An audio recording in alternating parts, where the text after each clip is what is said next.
संयुक्त प्रवेश परीक्षा की घोषणा की गई, वो घोषणा की गई कि बोर्ड परीक्षा के जस्ट 1 महीने पहले, महीने भर पहले घोषणा की गई। तो ये भी एक सोचने वाला विषय है कि क्या ये समय के अनुकूल है? राइटर कहते हैं यह समयानुकूल नहीं है। ये बोर्ड परीक्षा के कुछ समय पहले ही आप बात कर रहे हैं कि संयुक्त प्रवेश परीक्षा होनी चाहिए, जो समयानुकूल नहीं है।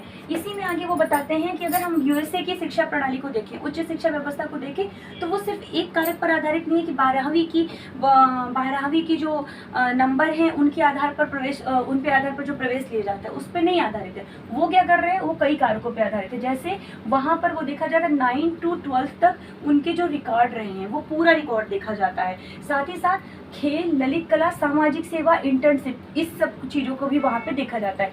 और उसके साथ साथ ही जो कॉलेज जो एंट्रेंस एग्ज़ाम लेता है उस पर एंट्रेंस एग्ज़ाम लेने के बाद वो कॉलेज ये देख पाता है कि फला व्यक्ति की फला जो स्टूडेंट है किस सब्जेक्ट में ज़्यादा रुचि है, किस में वो बेहतर प्रदर्शन कर रहा है, उस विषय विशेष में वो कितना अच्छा काम कर पा रहा है। इन सारे कारकों के आधार पर उसका हायर एजुकेशन में एडमिशन होता है।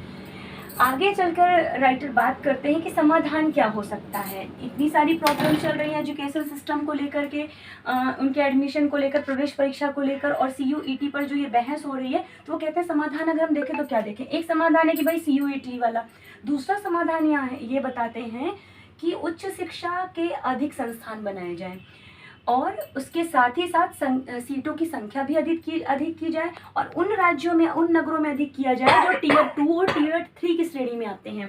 ऐसा करने से जो है छात्रों को आसानी होगी उनके एडमिशन करने में। साथ ही साथ बताते हैं कि निजी क्षेत्र की सहभागिता के लिए अनुकूल परिवेश तैयार किया जाना चाहिए और ऑनलाइन डिजिटल एजुकेशन को बढ़ावा देना चाहिए। ये कुछ जो वर्तमान समय के ये पहलू हैं, इन पे काम करके हम इस जो समस्या है उसकी समाधान की दिशा में एक कदम बढ़ाया जा सकता है।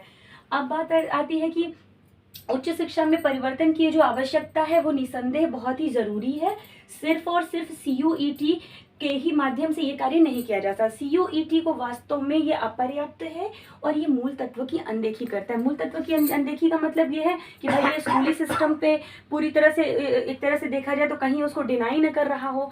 तो इसलिए अंत में अगर हम ये देखते हैं तो हम ये समझ पाते हैं कि जो कंबाइंड यूनिवर्सिटी एंट्रेंस टेस्ट है ये पहल तो हुई है, अगर इसको थोड़ा देखा जाए तो ठीक है भाई पहल हुई है, लेकिन सिर्फ और सिर्फ यही समाधान नहीं है। इस पर कंटिन्यूसली इस विचार मंथन की एक बहुत बड़ी ज़रूरत है। तो इस तरह से हम देखें तो उच्च शिक्षा का जो ये समस्या जनक समाधान है उस पर बात कर रहा है ये आर्टिकल। Thank you.